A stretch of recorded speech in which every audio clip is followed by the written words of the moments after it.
Hoy Jesús se nos presenta como el que se entrega en manos de los hombres para ofrecer su vida por los mismos hombres. Pero los discípulos no lo comprenden. Este verbo comprender en el Evangelio se refiere a una comprensión del corazón, a una aceptación en la vida de la forma cristiana de actuar. No comprender a Jesús es como decir no aceptarlo, no estar dispuesto a la renuncia que Él pide. En el texto de la carta de Santiago, el tema es casi el mismo. Santiago constata que entre los cristianos no han desaparecido del todo el vicio, la maledicencia, las discordias y las disensiones. Y entonces argumenta de la siguiente forma, que hay dos clases de sabiduría, o sea, dos formas de encarar la vida. Una de ellas es sabiduría terrena y nos lleva a las peleas, a las guerras y a las constantes envidias. Es la sabiduría que nos hace ambicionar y si no conseguimos lo deseado, matamos o hacemos la guerra.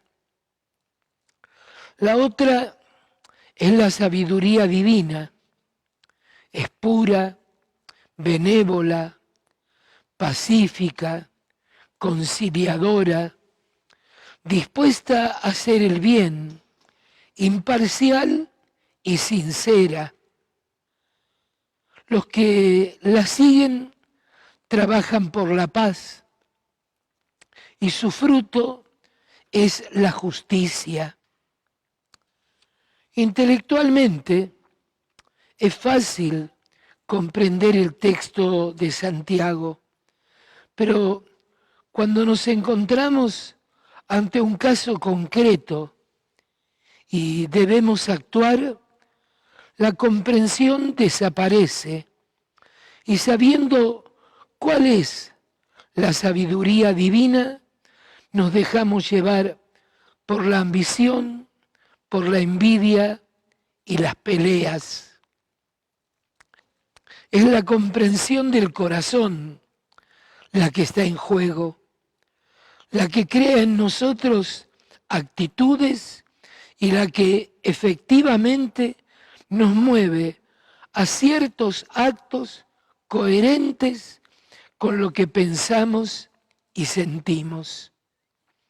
Así, cuando Marcos nos dice que nos cuesta comprender a Jesús entregándose a la muerte por los hombres, alude a la resistencia interna a aceptar esa actitud de Jesús como algo esencial en nuestra vida.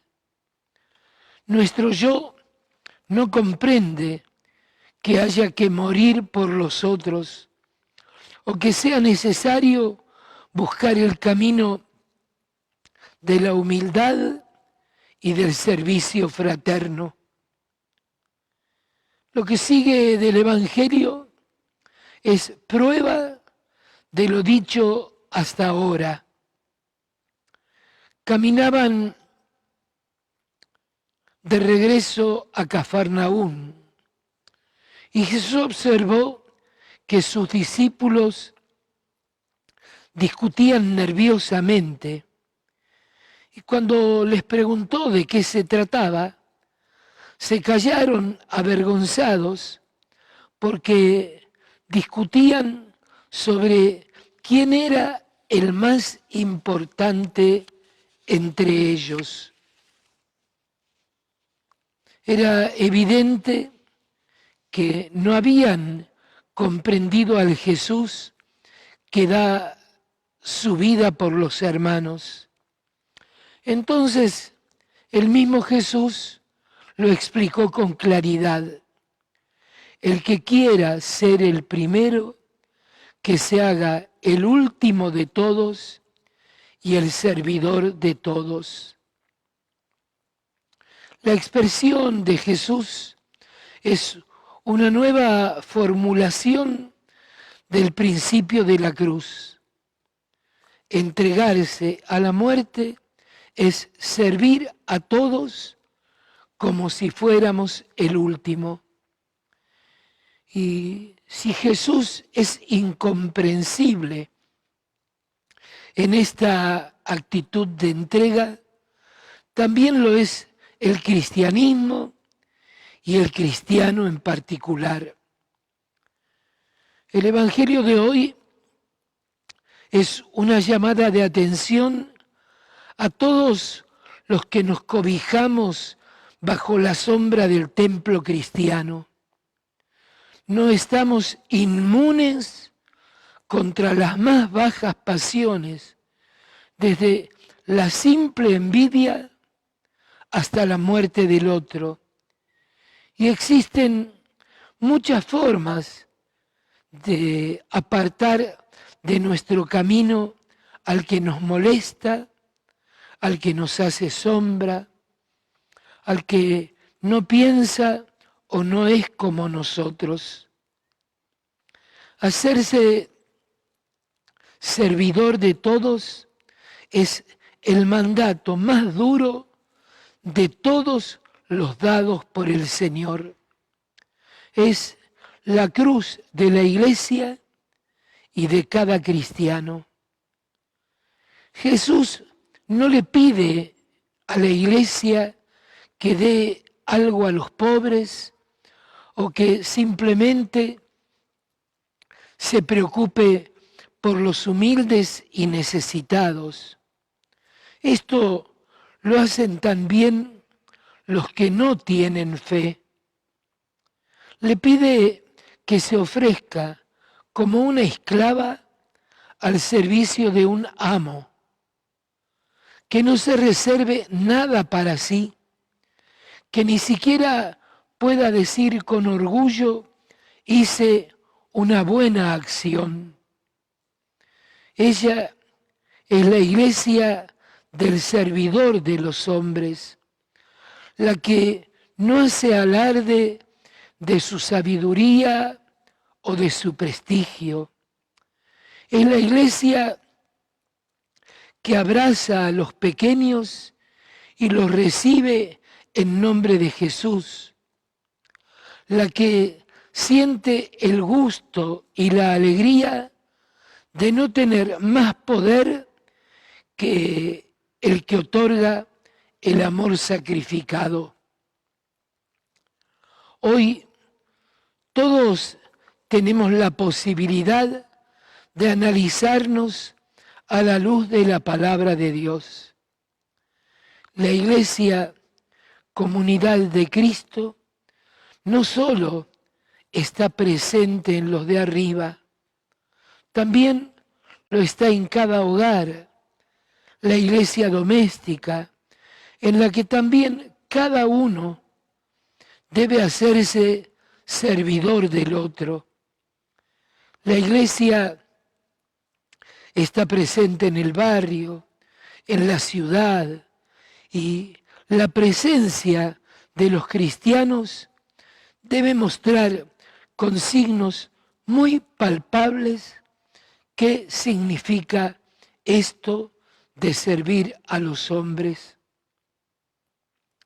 Por eso es imprescindible y es necesario ser una comunidad orante, una comunidad fraterna, una comunidad servicial. Y el mismo Santiago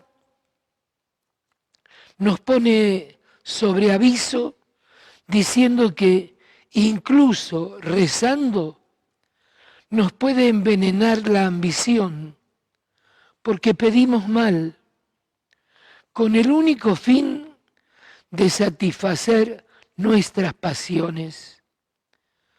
Posiblemente, tal como les sucedió a los apóstoles, cuando encontremos nuestra propia forma de ambición, nos avergoncemos y callemos.